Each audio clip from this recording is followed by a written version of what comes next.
Le dimanche matin, quelque chose s'était passé au tombeau. Les femmes y étaient allées à l'aube. Marie de Magdala en tête, avec ses aromates, dans la lumière grise du premier jour de la semaine. Elles avaient trouvé la pierre roulée. Le tombeau vide. 2 hommes en vêtements blancs qui dirent « Il n'est pas ici, il est ressuscité ». Ce qui se passa ensuite, les apparitions, les témoignages, les incrédulités, les reconnaissances progressives, c'est une autre histoire, la plus discutée et la plus décisive de toutes.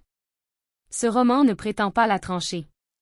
Il note que quelque chose se passa ce matin-là qui mit les disciples dans un état qu'on peut décrire comme de la stupeur, pas de la joie encore, pas de la compréhension encore, de la stupeur.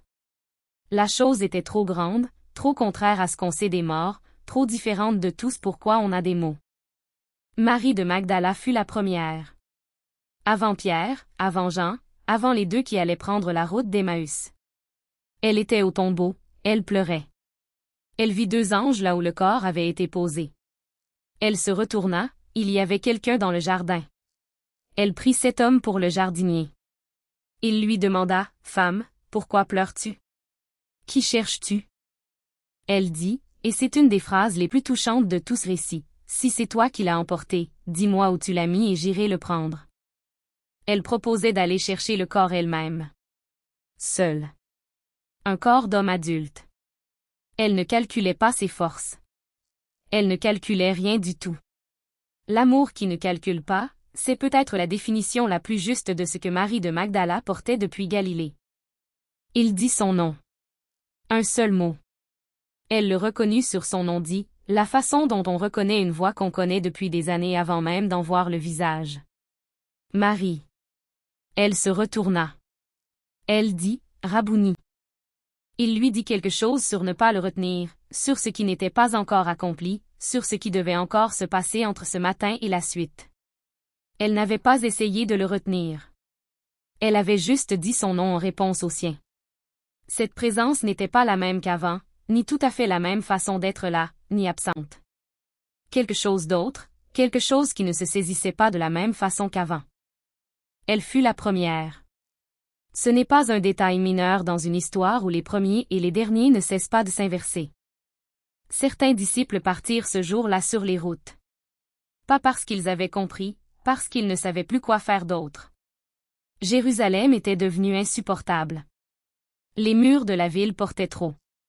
Les ruelles portaient trop. Il fallait marcher. Pierre prit la route vers le nord. Vers la Galilée, vers le lac, vers Capharnaüm, vers les endroits qu'il connaissait avant tout ça. Ce n'était pas de la fuite exactement, c'était le seul mouvement disponible pour quelqu'un qui ne sait plus où il est et qui revient vers ce qu'il connaît. Il avait couru au tombeau ce matin-là.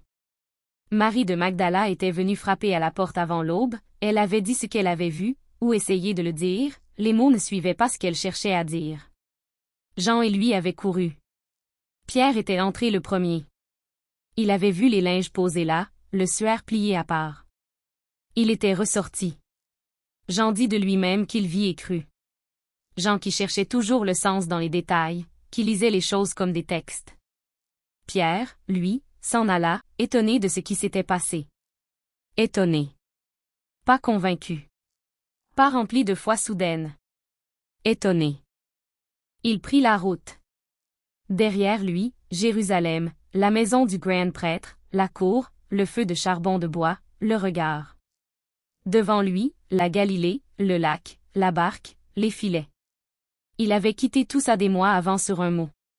Il y revenait avec le coq dans les oreilles et le regard dans les yeux et l'étonnement de ce matin-là quelque part dans la poitrine, à un endroit qu'il n'arrivait pas encore à localiser.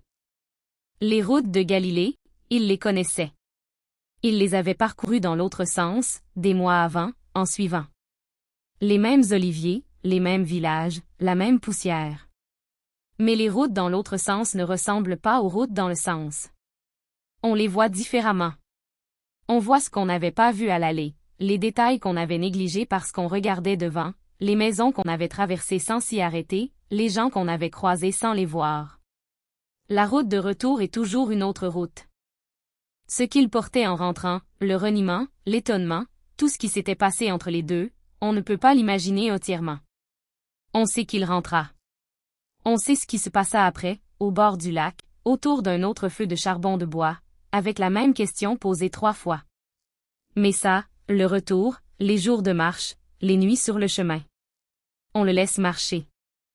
Ce même dimanche, 2 disciples marchaient vers Emmaüs, un village à une 60aine de stades de Jérusalem, environ 11 kilomètres, 2 heures de marche dans le soleil du début d'après-midi. On connaît le nom d'un des deux. Cléophas. L'autre n'est pas nommé. Il marchait et il parlait de tout ce qui s'était passé, la mort, les rumeurs du matin, ce que les femmes avaient dit au tombeau, ce qu'on pouvait en penser. Un voyageur les rejoignit sur la route. Ils marchaient dans la même direction. Il demanda, « De quoi parliez-vous en marchant ?» Ils s'arrêtèrent, le visage sombre.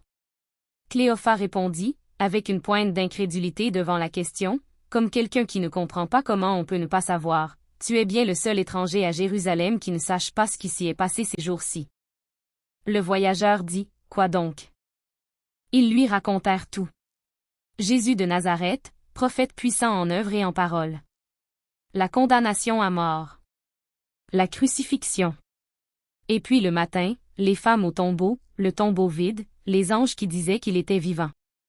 Ils dirent, et c'est la phrase la plus honnête de toute cette scène, « Nous espérions que c'était lui qui allait délivrer Israël. » L'imparfait, nous espérions. Passé. Révolu. L'espoir au passé. Le voyageur leur dit alors, et il commença à parler d'une façon qui les arrêta, qui leur fit ralentir le pas malgré eux, qui leur fit oublier qu'ils marchaient. Il leur parla depuis Moïse, les prophètes, les psaumes, tout ce qui avait été dit. Il parlait comme quelqu'un qui connaît ces choses de l'intérieur, pas comme quelqu'un qui les a apprises, comme quelqu'un qui les a vécues. Leurs yeux étaient retenus. Ce n'est pas qu'ils ne regardaient pas, quelque chose les empêchait de voir. Ils marchèrent 2 heures avec lui et ils n'arrivaient pas à reconnaître ce qu'ils avaient devant eux. Quelque chose dans ce matin, dans ce qu'ils portaient, dans ce qu'ils avaient perdu, quelque chose les retenait. Ils arrivèrent à Emmaüs. Le voyageur fit mine de continuer. Ils le retinrent, « Reste avec nous, le soir approche, le jour est sur son déclin. » Un geste d'hospitalité ordinaire. Ils ne voulaient pas que ça s'arrête, cette conversation, cette façon de parler qui leur avait fait quelque chose pendant la marche, quelque chose dans la poitrine qu'ils n'arrivaient pas encore à nommer. Il entra avec eux. Il s'assit à table. Il prit le pain. Il le bénit. Il le rompit. Il le leur donna.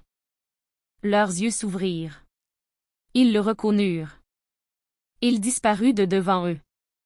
Ils se dirent l'un à l'autre, et c'est une des phrases les plus belles de tout ce récit. Notre cœur ne brûlait-il pas en nous tandis qu'il nous parlait en chemin? Le brûlement du cœur, pas de la chaleur douce, de la brûlure.